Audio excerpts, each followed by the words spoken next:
Terima kasih kerana memilih yang sahih dan berimbang. Berita perdana edisi Isnin 12 Disember 2022. Saya Fathil Hidayat Ghazali. Dan saya Margaret Gambang. Berikut paparan utama malam ini. Banjir di 5 negeri, lebih 2,500 penduduk dipindahkan.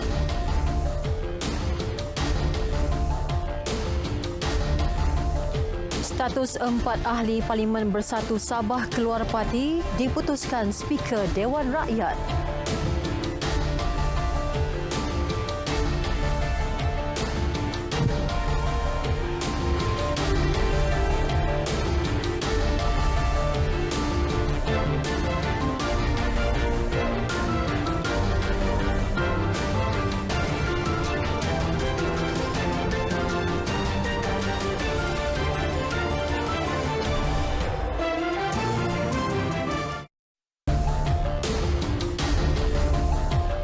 Assalamualaikum, salam sejahtera dan salam perpaduan. Yang di-Pertuan Agong Al-Sultan Abdullah Riayatuddin Al-Mustafa Billah Shah berkenan menerima menghadap Perdana Menteri Datuk Seri Anwar Ibrahim untuk mesyuarat pra-kabinet di Istana Negara. Sesi mesyuarat pra-kabinet itu berlangsung selama 45 minit bermula pukul 4.15 petang. Istana Negara menerusi kenyataan di laman Facebook memaklumkan sesi berkenaan juga adalah yang pertama buat Datuk Seri Anwar selepas beliau mengangkat sumpah jawatan sebagai Perdana Menteri. Turut dimuat naik gambar perbincangan dengan Seri Paduka.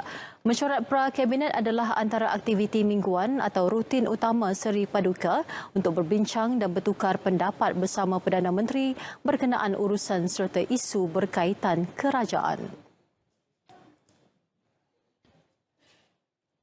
Al-Sultan Abdullah turut berkenan menerima menghadap Presiden Timor-Leste Dr. Jose Ramos Horta di Istana Negara. Pertemuan membincangkan hubungan dua hala dan isu-isu kepentingan bersama. Sesi yang berlangsung selama 30 minit itu turut dihadiri Menteri Luar Timor-Leste Dr. Adalgiza Albertina Xavier dos Reis Magno dan Menteri Hal Ehwal Ekonomi Timor-Leste Joaquim Amaral. Manakala Malaysia dihadiri Menteri Ekonomi Rafizi Ramli dan Timbalan Menteri Luar Datuk Muhammad Al-Amin. Seri Paduka Baginda menzahirkan harapan agar hubungan dua hala antara kedua-dua negara dapat dipertingkat dalam pelbagai aspek demi kepentingan bersama.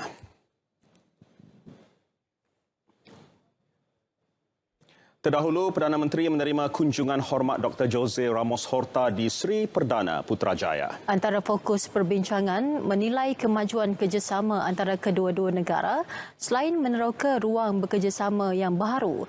Dalam kesempatan itu, Ramos Horta turut merakamkan ucapan tahniah kepada Datuk Seri Anwar atas pelantikan beliau sebagai Perdana Menteri Malaysia ke-10. Malaysia dan Timor-Leste telah mengekalkan hubungan yang erat sejak sebelum kemerdekaan Timor-Leste pada 2002. Ini terbukti apabila Malaysia merupakan negara pertama yang menubuhkan pejabat perhubungan di Dili pada 13 April 2001 dan negara pertama dalam kalangan negara-negara ASEAN yang menubuhkan kedutaan besar di Dili pada 19 Mei 2002. Malaysia secara aktif sentiasa menyokong Timor-Leste dari aspek pembangunan sosial, keselamatan dan ekonomi, terutamanya dalam menyediakan kursus latihan pembinaan kapasiti untuk para pegawai Timor-Leste melalui program kerjasama teknikal Malaysia MTCP. Pada 2021, Malaysia merupakan rakan dagangan ke-8 terbesar Timor-Leste. Jumlah perdagangan dua hala pula mencatatkan 84.6 juta dolar Amerika bagi Januari hingga Oktober 2022. Sementara itu, dalam majlis berasingan di Kementerian Keuangan, Datuk Seri Anwar menerima kunjungan Menteri Besar Perlis Muhammad Shukri Ramli. Menurut Perdana Menteri, pertemuan berkenaan adalah untuk membincangkan isu-isu berkaitan aspek pembangunan dan kemakmuran negeri Perlis. Datuk Seri Anwar yang memaklumkannya di laman Facebook berharap kerjasama antara kerajaan persekutuan dan negeri terus diperkukuh demi kesejahteraan rakyat. Beralih ke perkembangan banjir, setakat pukul 6 petang tadi, 5 buah negeri melibatkan Pahang, Terengganu, Kelantan, Perak dan Johor masih dilanda bencana itu. Portal Info Bencana JKM merekodkan keseluruhan penduduk terjejas berjumlah 2,575 individu berlindung di 20 pusat pemindahan sementara PPS. Kelantan mencatatkan jumlah tertinggi dengan lebih 1,700 penduduk yang terkesan di Pasir Mas. Dan berikut perinciannya.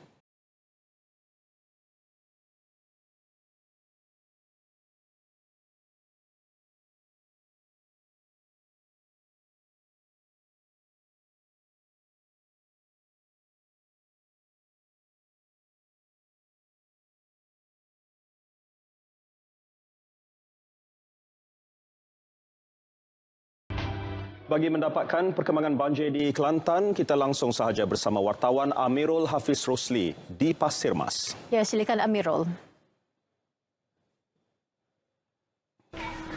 Baik, terima kasih Angkasa Puri. Assalamualaikum dan salam sejahtera. Seketika ini saya berada di Pusat Pemindahan Sementara PPS SK Gual Tok Deh yang menempatkan penduduk terjejas banjir yang paling ramai di daerah Pasir Mas ini. Dan untuk perincian berkenaan dengan apa aktiviti yang ada di Pusat Pemindahan Sementara PPS Gual Tok Deh ini, kita bersama dengan Puan Hanisa Awang. Apa khabar?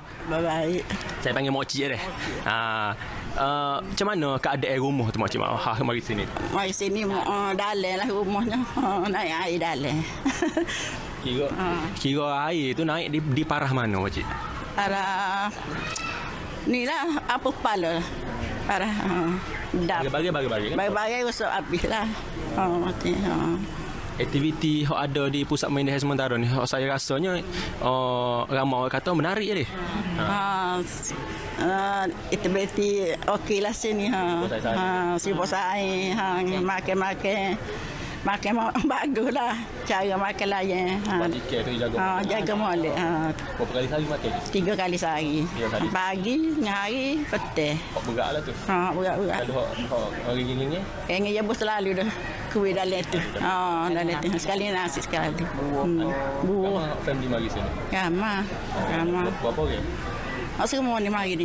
Banyak ratus ni ada. 700 kok. Keluarga sekitar kuasa-kuasa rumah tu memang mari semua? Mari semua dah. Mari belakang dah. Kira kalau pesanan Makcik lah kepada orang-orang penduduk di kawasan rendah. Kalau kawasan rumah Makcik tu ada kawasan rumah rendah tu, tak saya mari pindah lagi. Kan. Tak ada dah, mari belakang. Ya syukur. Tak ada naik air mari dah. Mari belakang, sedia belakang dah. Bimbing kan. Lah ni. Banjir ni antara banjir terburuk ataupun banjir biasa? Sebab kalau saya rasa banjir boleh 2 hari tu lagi ni ke? Boleh 2 berat ni. Boleh 2 kan Makcik? Banyak lain. Parah pasir ni selain ni. Di sekolah ni bawah ni. Sekarang ni okey lah. Ni okey sikit ni. Lagi ni. Kira Makcik agak lah. Banjir ni dah. Udah tu dah air naik lagi tu. Agak Tak besar apa baru ni lah. Nak boleh 2 baru ni lah. Agak-agaknya. Okay, terima kasih Cik kerana sudi untuk bersama kami untuk malam ni. Saya kira itu saja perkongsian ataupun liputan saya berkenaan dengan banjir, situasi banjir di Kelantan ini. Terus bersama Berita RTM kembali ke Angkasa Puri. Assalamualaikum. Baik, terima kasih Amirul dari Kelantan. Lain pula di Pahang, semua PPS di daerah Raub dan Lipis ditutup. Namun, ada satu PPS baru dibuka di Pekan. Kita langsung bersama pula Hazwan Azman di Kuantan. Hazwan.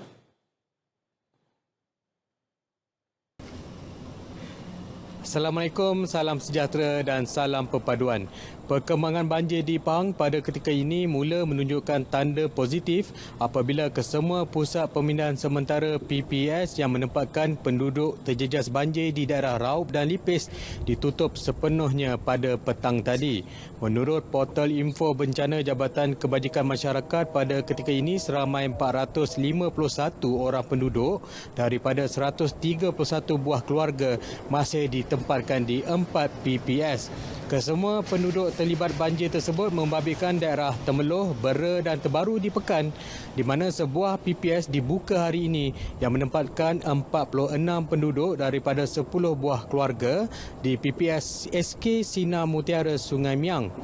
Dan berdasarkan perkembangan baru hari ini, Jabatan Bomba dan Penyelamat Malaysia JBPM Pahang telah menubuhkan 6 pasukan gerak cepat PGC bersiap siaga dalam usaha membantu penduduk terjejas banjir di negeri ini.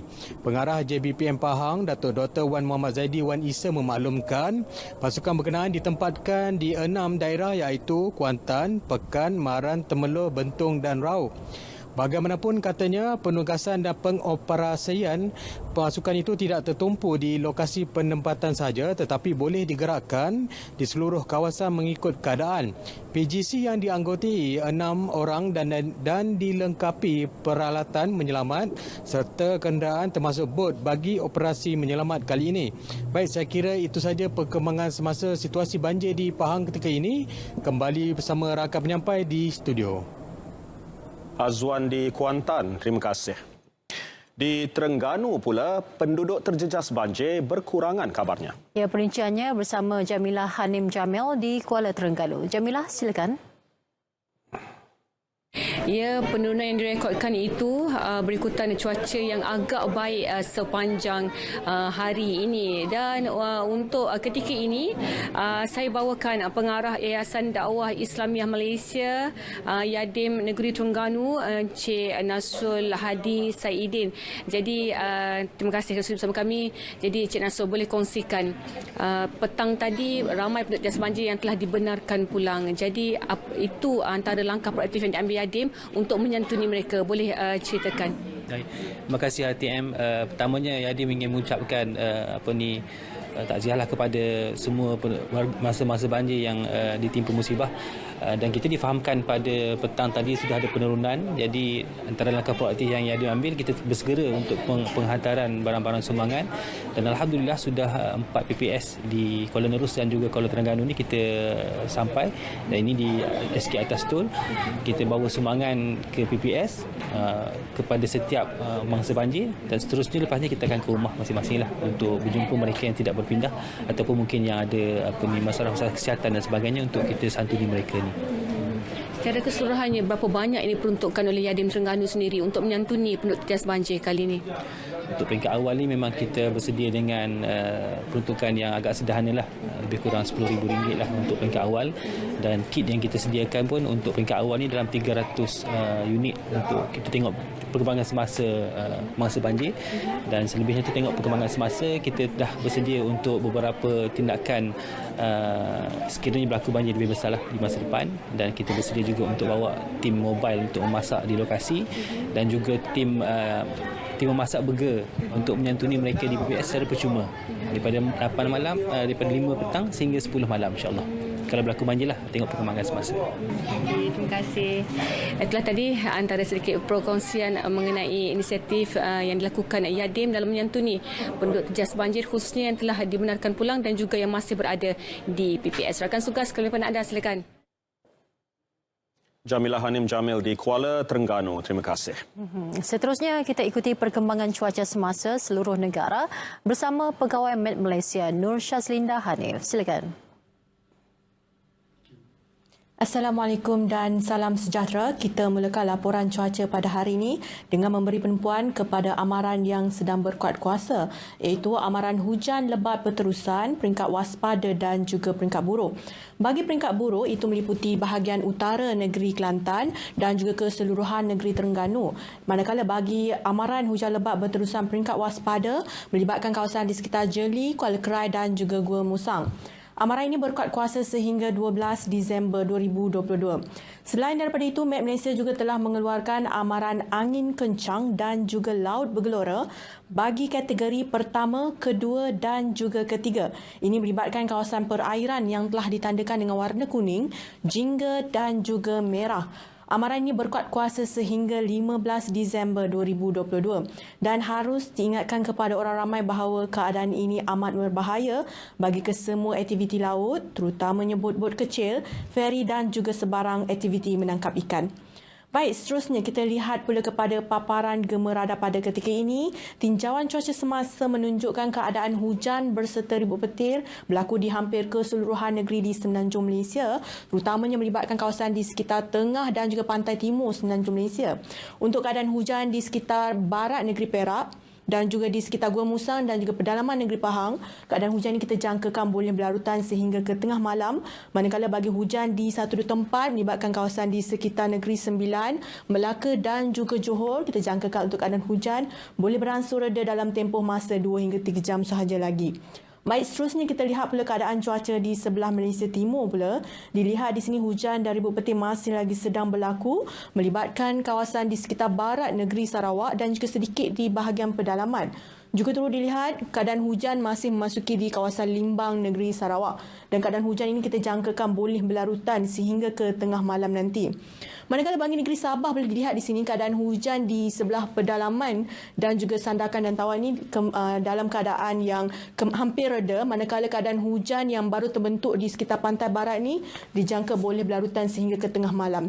Baiklah, sekian sahaja laporan cuaca daripada Met Malaysia buat masa kini. Sebelum kita berpisah, kita lihat dulu ramalan cuaca bagi bandar-bandar utama di seluruh Malaysia. Saya Linda Hanif, Assalamualaikum dan salam sejahtera.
Daripada perkembangan cuaca, kita beralih ke perkembangan politik.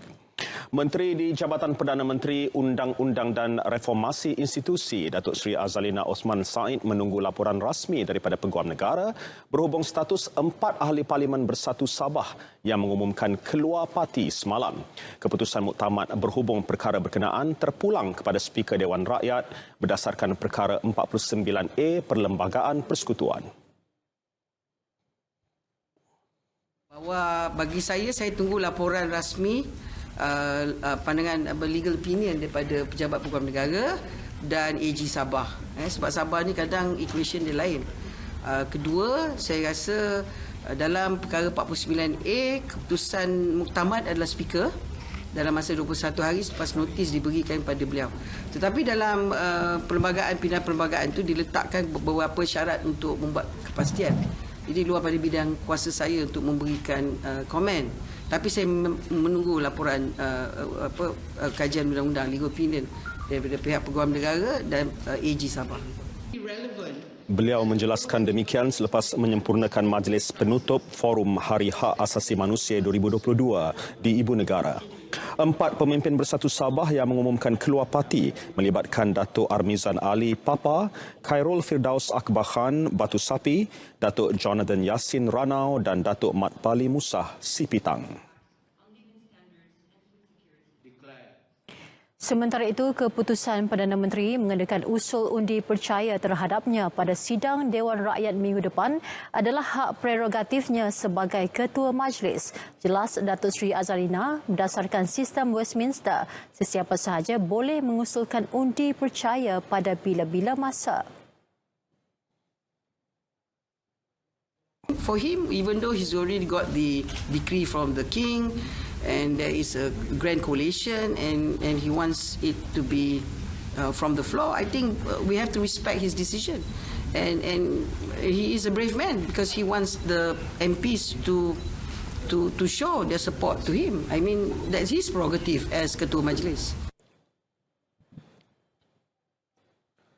Usul undi percaya Perdana Menteri yang akan dijalankan pada 19 Disember ini merupakan langkah membuktikan keabsahan Datuk Seri Anwar sebagai pemimpin nombor satu negara. Menurut penganalisis politik dari Universiti Melaya, Dr. Muhammad Syamshino Abdul Aziz, meskipun tidak dituntut daripada segi undang-undang, namun tindakan itu boleh membuktikan sokongan majoriti. Tetapi langkah yang dibuat oleh Perdana Menteri ini adalah satu langkah yang berani dan saya kira baik. Sebab untuk dalam keadaan orang kata adanya isu-isu masih lagi orang kata rumah sudah siap, pahat masih berbunyi ini, maka adalah sangat penting untuk Perdana Menteri membuat usul percaya bagi membuktikan bahawa beliau mempunyai sokongan majoriti dan mempunyai keabsahan daripada segi undang-undang untuk kekal sebagai seorang Perdana Menteri. Tambah beliau, dapat dilihat bahawa Datuk Seri Anwar Ibrahim sudah bersedia memberikan tumpuan sepenuhnya dalam membangunkan negara. Beliau berkata demikian selepas program Selamat Pagi Malaysia di Angkasa Puri, Kota Media. Keterbukaan pandangan dan penerimaan Perdana Menteri Datuk Seri Anwar Ibrahim berhubung peranan ulama, ilmuwan dan agamawan bukti kecanaan beliau terhadap kepentingan mewujudkan keseimbangan dalam pentadbiran negara. Ia membentuk kerjasama kolektif yang dapat menjadi asas kepada kemakmuran dan kelancaran perjalanan pentadbiran negara yang didasari Al-Quran dan Sunnah. Malah ia disifatkan inisiatif terbaik ke arah keharmonian dan kestabilan negara yang mengangkat Islam sebagai agama rasmi dengan memerihalkan pentadbiran dan agama sebagai dua komponen utama kepimpinan.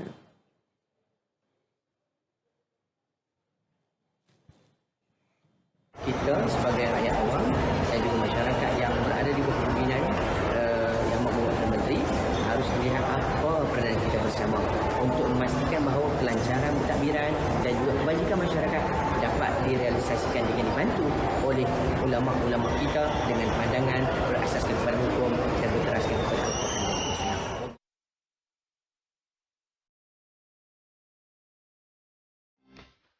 Panduan keselamatan elektrik ketika banjir. Jangan guna peralatan elektrik ketika banjir. Pastikan suis utama ditutup. Jangan sentuh peralatan atau kabel elektrik. Simpan peralatan elektrik di tempat selamat. Jangan sentuh tiang elektrik. Elak kawasan yang mempunyai talian elektrik semasa bergerak dalam banjir. Periksa dan uji peralatan elektrik bersama kontraktor elektrik sebelum digunakan semula selepas banjir. Hubungi Tenaga Nasional Berhad di talian 15454 bagi bantuan berkait elektrik.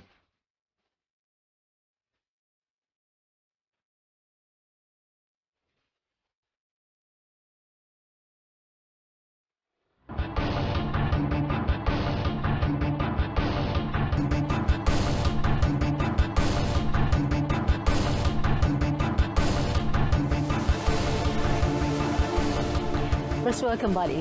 Pihak berkuasa penerbangan awam Malaysia CAAM akan melaksanakan sistem laluan pelepasan standard dan laluan pendaratan standard STAR bermula Mei tahun depan. Menteri Pengangkutan Anthony Loke berkata pelaksanaannya akan memendekkan laluan mendarat pesawat sekaligus menjimatkan penggunaan bahan bakar syarikat penerbangan. Sistem itu juga mampu mengoptimumkan kapasiti 108 penerbangan dalam tempoh 1 jam berbanding anggaran 50 pesawat ketika ini.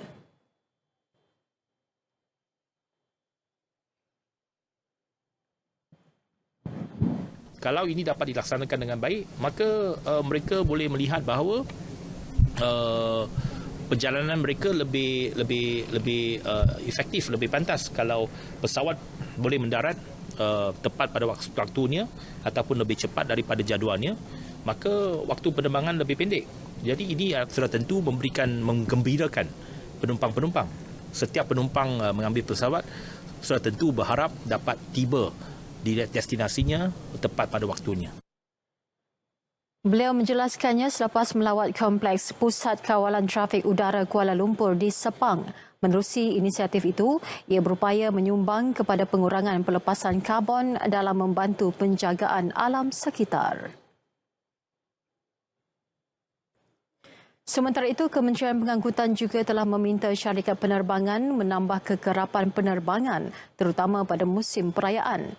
Ini termasuk memanjangkan waktu operasi selain menambah penerbangan tengah malam. Saya menyeru semua syarikat penerbangan untuk menambah flight. Kerana dengan adanya penambahan flights, maka harga tiket kapal terbang dapat diturunkan. Sebab ini sesuatu yang agak logik. Kalau tak ada tambahan flight, penawaran kurang daripada permintaan ataupun demand more than supply, sudah tentunya dynamic pricing semua syarikat airline akan menyebabkan harga tiket kapal terbang meningkat. Tetapi dengan adanya penambahan penawaran, additional supply, dan kita harap dapat satu equilibrium dan itu akan merendahkan harga-harga tiket kapal terbang kita. Perdagangan dua hala antara Malaysia dan Kazakhstan kini berjumlah 480 juta ringgit bagi tempoh 10 bulan pertama tahun ini. Menurut Pengarah Seksyen Asia Tengah, Barat, Selatan dan Afrika, Perbadanan Pembangunan Perdagangan Luar Malaysia Matred, Izham Abdul Hamid, jumlah tersebut meliputi nilai ekspor sebanyak 475 juta ringgit dan import 5 juta ringgit. Izham berkata berlaku peningkatan sebanyak 52.3% jumlah ekspor melibatkan beberapa sektor. As well as products and services that we could offer. We exported mainly electrical electronics, palm oil, as well as petroleum products. We foresee that the trade will increase with Kazakhstan, and among the potential sectors will also include halal products, F&B, even education. And also agriculture products. Menurutnya, import dari Kazakhstan pula meliputi logam, peralatan pengangkutan, produk kimia, mesin dan petroleum. Beliau berkata demikian kepada media dalam forum perniagaan dan pelaburan Kazakhstan di ibu negara. Sementara itu, Duta Republik Kazakhstan ke Malaysia, Bulat Sugurbayev berkata pihaknya giat melakukan program bagi memperkukuhkan hubungan Kazakhstan dan Malaysia. As for the next year, what we see is this year Malaysia has came out of the pandemic, the businesses looking at where they were, what they do next, and we expect next year. Antara sektor yang turut dilihat berpotensi dalam perdagangan dua hal ini termasuk minyak dan gas serta aero angkasa. Saya merasa sunyi dan perasaan sedih berpanjangan. Saya sering menyalahkan diri dalam setiap permasalahan. Saya kerap mempunyai pandangan negatif terhadap diri sendiri. Awas! Itu tanda-tanda kemurungan. Jangan pandang remeh kerana masalah kesihatan mental di Malaysia dijangka menjadi masalah kesihatan kedua tertinggi selepas penyakit jantung. Jangan biar emosi mengawal diri anda.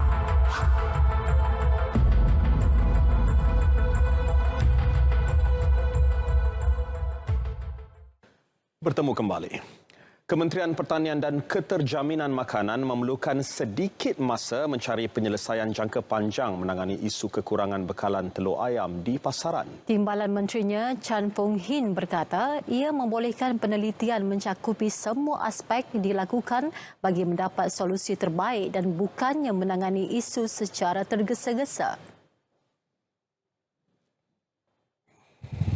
Saya rasa kementerian dengan kaki tangan yang cukup hebat, dan juga menteri yang berfikiran panjang yang selalu ada fikiran yang bernas ni, saya berkeyakinan isu-isu hot yang panas sekarang ni akan dapat ditangani.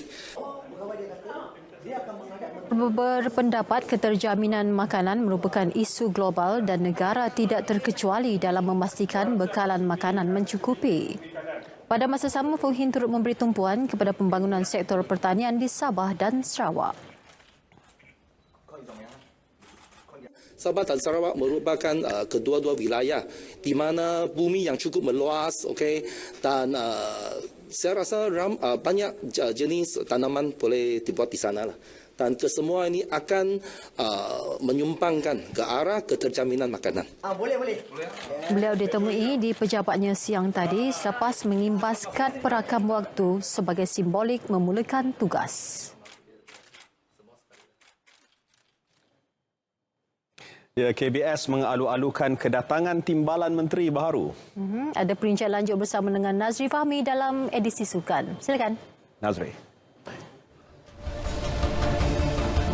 Tumpuan utama Adam Adli bersama KBS.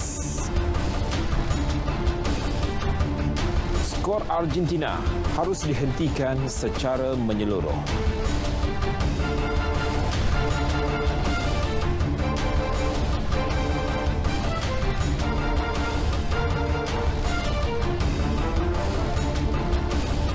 Terima kasih Fatil dan Meg. Assalamualaikum dan salam suka untuk semua. Kementerian Belia dan Sukan KBS akan memberikan tumpuan bagi membawa kembali sukan ke negara ke landasan kecemerlangan selepas terkesan akibat COVID-19. Menurut Timbalan Menterinya, Adam Adli Abdul Halim, antara yang bakal diberi perhatian ialah latihan, prestasi dan kebajikan atlet negara.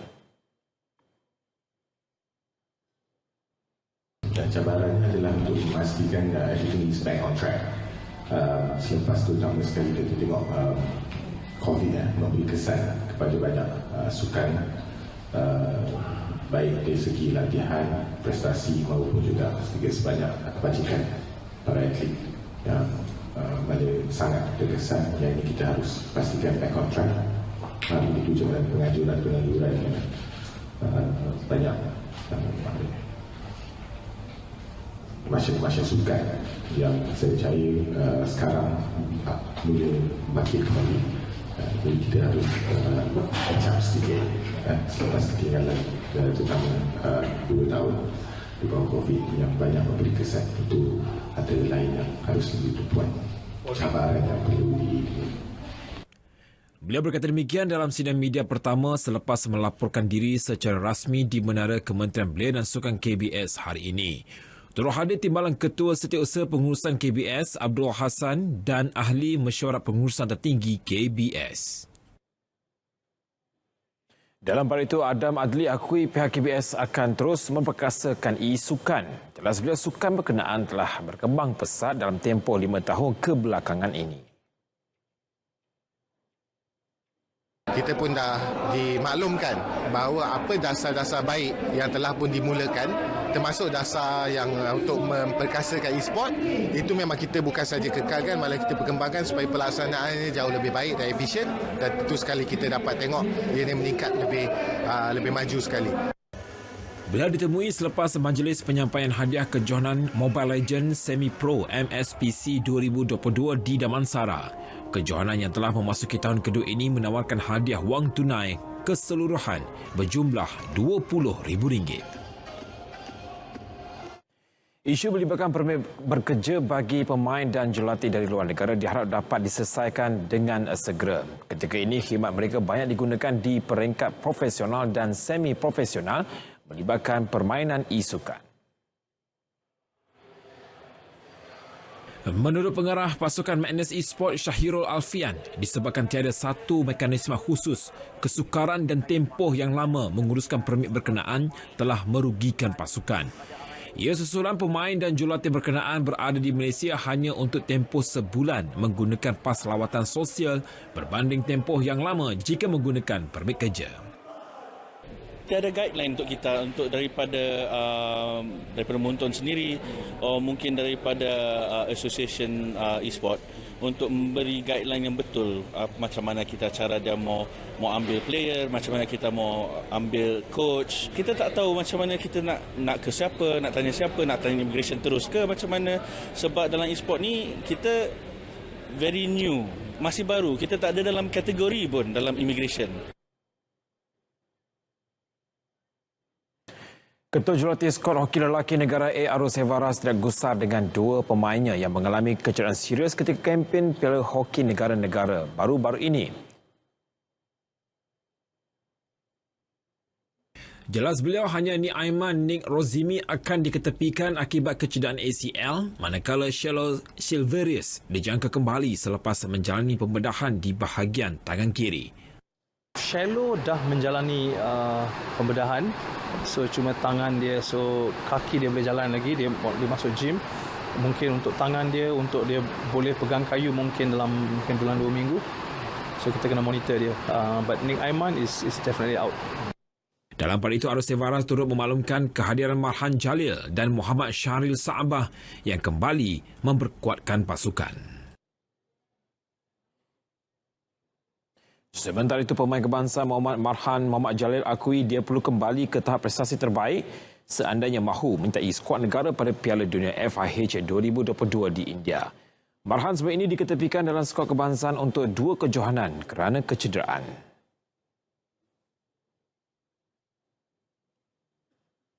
Itu saya tak pasti saya dapat terus ke World Cup ke tak. Itu atas pemilihan daripada jurulatih. Daripada segi fitness, daripada segi cara saya bermain, saya perlu lebih bekerja keras sebab saya dah miss 2 tournament. So saya cuba dapatkan balik rentak permainan saya yang sebelum ni. Perkembangan kejohanan rugby Asia lelaki bawah 19 tahun, pasukan kebangsaan tewas 9-43 menentang Hong Kong pada perlawanan pertama kejohanan hari ini. Ketua Jurulatih Rugby lelaki bawah 19 tahun negara Muhammad Irwan Abdul berkata, keputusan tersebut agak mengecewakan namun ada peningkatan dipamerkan pemainnya, terutama melibatkan corak permainan. My plan going to the game today was my target was to defend well and to win the ball at the breakdown, especially on the rucking and everything. Doing that, defending, I think the player achieved that. Tapi masalahnya we don't have enough ball to attack, so we cannot attack, we cannot score. Selain jurulatih, Ketua Pasukan Rugby Malaysia bawah 19 tahun Muhammad Tajuddin Muhammad turut akui kecewa dengan kekalahan tersebut. Saya rasa amat kecewa sebab pasukan tidak dapat untuk menangkan melawan Hong Kong pada hari ini. Tapi saya tak apa, kita bersyukur apa yang kita buat yang terbaik untuk diri sendiri dan pasukan. Tapi ingat, kami akan comeback untuk lawan Chinese Taipei. Orang untuk kami, ibu dan ayah, ini pasukan Malaysia. Kami harap anda memberi sokongan yang baik kepada kami. Selepas ini, Malaysia dijadual menentang Taiwan bagi perlawanan kedua pada 15 Disember ini. Kita balik pula ke perkembangan sukan wushu. Presiden Persekutuan Wushu Malaysia WFM, Datuk Chong Kin Fat yakin Malaysia berada di landasan terbaik untuk menyelah pada Sukan SEA Kemboja tahun depan. Keyakinan itu berdasarkan prestasi cemerlang ditampilkan atlet muda negara yang berjaya merangkul 5 emas pada kejohanan wushu remaja dunia 2022 di Tanggerang, Indonesia. Jelas Datuk Kin Fat, atlet sandaran Brian T. Kai Ji dan muka baharu termasuk Kuan Yi Ji serta Cheng Ki Tim berjaya menampilkan prestasi membanggakan dalam kejohanan yang disertai 62 buah negara. Atlet lebih kurang 1,000. Kerana after pandemic sudah 3 tahun tak ada competition yang praktikal, sebab ini kali ini memang mendiriakan lah. Dan untuk kita punya budak dari ni 12 tahun lalu, performa mereka memang bagus. Walaupun kita ada praktis yang sepenuh masa, tapi memang dapatlah kita dalam kita punya keputusan. Kita boleh tengok mereka budak yang memang ada semangat Malaysia. Skuad negara menambahkan saingan di kedudukan keempat keseluruhan selepas mengumpul 5 emas, 9 perak dan 4 pingat gangsa.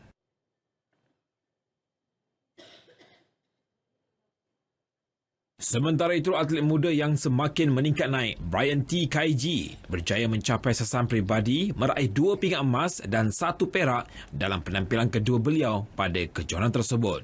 Beliau memperbaiki pencapaian meraih 1 emas, 2 gangsa semasa edisi 2018 di Brazil. I'm very happy and I really unexpected this. I can get this medal. Everyone is very strong, especially Korea and Indonesia.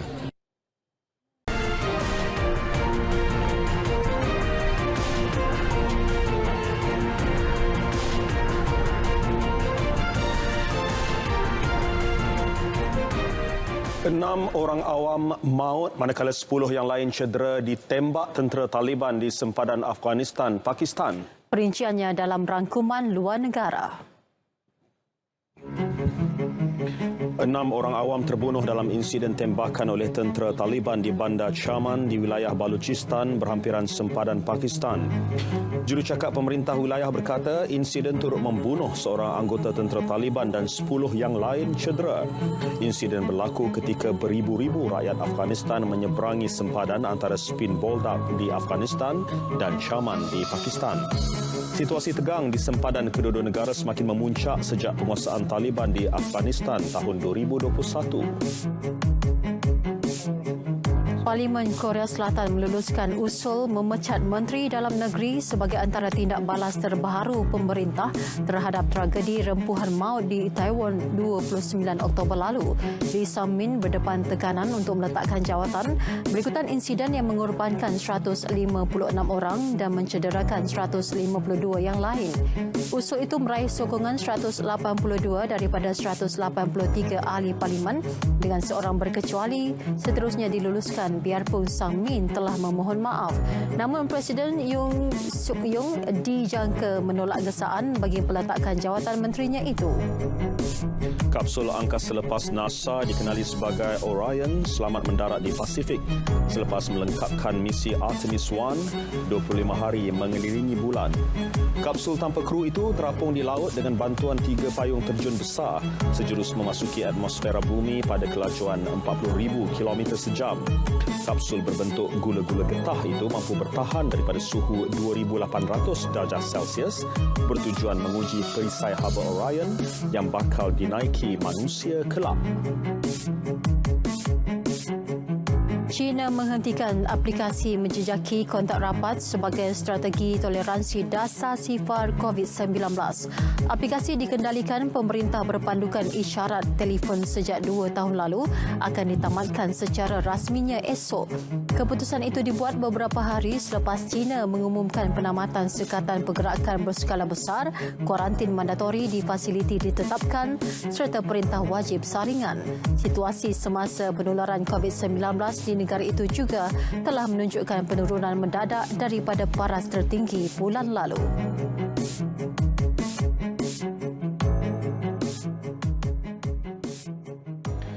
Perdana Menteri menyifatkan pemergian pengerusi emeritus dan pengasas Public Bank Tan Sri Tee Hong Piao meninggalkan lompong yang besar kepada Public Bank, sektor perbankan dan juga negara.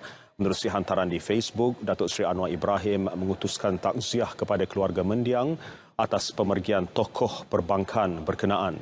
Datuk Seri Anwar turut mengharapkan agar keluarga mendiang tabah dan kuat atas kehilangan itu. Mendiang Tan Sri Tee menghembuskan nafas terakhir pada usia 92 tahun pukul 10.20 pagi tadi. Beliau merupakan pengasas Public Bank, kumpulan bank ketiga terbesar di Malaysia yang diasaskan pada tahun 1966. Bank berkenaan kemudiannya membangun menjadi institusi keuangan moden dengan hampir 450 cawangan dalam dan luar negara. Akses perkhidmatan 5G, meningkatkan literasi digital dan pelindungan data peribadi. 3 perkara berkenaan menjadi fokus utama Timbalan Menteri Komunikasi dan Digital Teo Nii Ching. Literasi digital itu penting bagi memastikan pengguna tidak terpengaruh dengan penyebaran berita palsu dan menjadi mangsa penipuan dalam talian. Akses perkhidmatan 5G turut dijadikan teras memandangkan perkhidmatan internet merupakan keperluan asas selain mengukuhkan pelindungan data peribadi. Perkhidmatan internet adalah satu asas keperluan asas. Dan saya tadi dalam semasa perjumpaan saya dengan YB Menteri, memanglah perkhidmatan rangkaian 5G juga disebut dibangkit oleh beliau untuk memastikan bahawa perkhidmatan rangkaian 5G ini tidak akan terganggu, tetapi kami bolehlah mempercepatkan lagi perkhidmatan rangkaian 5G ini. Teo sebelum itu mengimbas kad berakam waktu tanda simbolik memulakan tugas secara rasmi di Putrajaya. Turut menyambut ketibaannya Menteri Komunikasi dan Digital Fahmi Fazil dan Timbalan Ketua Setiausaha Infrastruktur Telekomunikasi dan Ekonomi Digital MA Sivanesan. Proses pemilihan rancangan di RTM bakal ditambah baik menerusi kaedah open pitching berbanding pemilihan yang dilakukan setahun sekali sebelum ini. Ketua Setiausaha Kementerian Komunikasi dan Digital Datuk Seri Muhammad Mentek berkata, proses pemilihan setahun sekali itu menyebabkan lambakan kandungan dan program oleh para penerbit sehingga penilaian mengambil masa yang lama. Ada perkara-perkara dibangkitkan memang dalam perhatian kita dan kita masukkan dalam way forward untuk penambahbaikan pitching untuk konten di RTM sini. Tahun hadapan berbeza, kita akan adakan open pitching. Tapi ini kita masih lagi perhalusi sebab kita perlu bincang dengan pihak Kementerian Kewangan tentang kaedah-kaedah perolehan untuk open pitching. Pemilihan rancangan yang unik dan realiti berpotensi disukai ramai dan mengikut perkembangan terkini akan menarik penonton ke pelbagai saluran RTM. Timbalan Menteri Pertahanan Adli Zahari memulakan tugas rasmi di Wisma Pertahanan hari ini. Ketibaan beliau pada 3.30 petang disambut Ketua Setiausaha Kementerian Pertahanan Datuk Seri Muiz Abdul Aziz dan Panglima Angkatan Tentera Malaysia ATM Jeneral Tan Sri Afendi Buang. Beliau kemudian menerima tabik hormat dan membuat pemeriksaan kawalan kehormatan utama KKU daripada Batalion Pertama Regimen Askar Melayu Diraja Istiadat yang diketuai oleh Major Muhammad Syahril Jopri. Selesai upacara, beliau dibawa ke ruang pejabatnya sebelum mengimbas kad e-rakam MINDEF sebagai simbolik menandakan permulaan tugas di MINDEF. Beliau seterusnya membuat kunjungan hormat kepada Menteri Pertahanan Datuk Seri Muhammad Hassan. Beliau juga diberikan gambaran menyeluruh berkaitan dasar, polisi dan peranan MINDEF dan ATM dalam mendukung agenda nasional menerusi satu sesi taklimat eksekutif yang disampaikan oleh Datuk Seri Muiz dan Jeneral Tan Sri Afendi. Adli adalah timbalan Menteri Pertahanan ke-14 sejak Kementerian Pertahanan ditubuhkan pada 1978.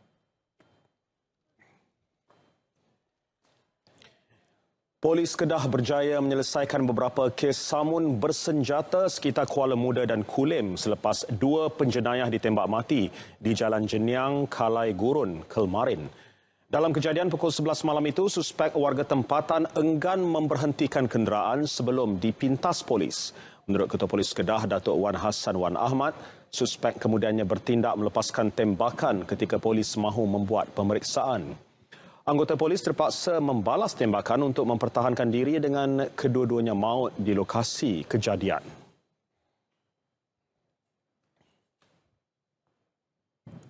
Telah membuat pemeriksaan lanjut, kita jumpa juga parang, jenis barang-barang lain sebagaimana yang saya akan tunjukkan nanti pada tuan-tuan yang dipercayai diguna untuk melakukan pecah rumah dan samun. Kerana operasi khas yang kita laksanakan ini ekoran daripada yang terdahulunya terdapat peningkatan kes samun terutamanya di kawasan-kawasan Sungai Petani dan Kulim. Kes disiasat mengikut Seksyen 307 KK cuba bunuh orang, Seksyen 8 Akta Senjata Api penalti lebih berat 1971 dan Seksyen 39 Akta Senjata 1960.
Dah sampai ke peringkat separuh akhir dah, Mac. Nampaknya Piala Dunia Qatar tahun ini punya banyak cerita dan tidak kurang juga mencetuskan pelbagai kejutan. Betul, tidak kurang juga ada aktiviti sampingan lain yang diadakan khusus sempena Piala Dunia. Kita saksikan #. pelbagai aksi unik sepanjang berlangsungnya aksi Piala Dunia Qatar kali ini. Antaranya seni lukisan kanvas oleh pelukis kelahiran Iran, Imad Salehin. Ball Story diinspirasikan daripada sejarah Piala Dunia serta menampilkan pemain terkenal seluruh dunia. Seni lukisan kanvas seluas padang bola sepak ini berjaya mencatat rekod dunia. Penghasilannya menggunakan lebih 3,000 liter cat dan 150 jenis bros. Lukisan tersebut berjaya disiapkan dalam tempoh 5 bulan. Satu fenomena alam semula jadi mengejutkan penduduk di Wyoming di Amerika Syarikat. Mereka teruja apabila berpeluang menyaksikan pembentukan awan seperti alunan ombak di lautan. Pemandangan memukau itu kelihatan di atas puncak pergunungan Bigton di Bandar Sheridan. Pembentukan awan itu dikenali sebagai ketidakstabilan Kelvin Helmholtz yang berlaku apabila aliran udara lebih laju bergerak di atas udara yang naik dari bawah. Olivia Nicholas yang akan mewakili Malaysia ke pertandingan Ratu Cantik Mrs. World 2022 di Las Vegas sudah pun melakar nama dalam Malaysia Book of Records. Dinobatkan sebagai Mrs. Malaysia World 2022 pada Oktober, Olivia mencipta rekod apabila mengenakan busana kebangsaan yang dihiasi dengan shilling 5 sen terbanyak iaitu 10,000 keping. Shilling 5 sen itu mempunyai motif kain Desta Siga iaitu kain tenunan bentuk asli masyarakat Kadazan Dusun di Sabah. Ia hasil rekaan anak kelahiran Sarawak, Saran anak Lagong.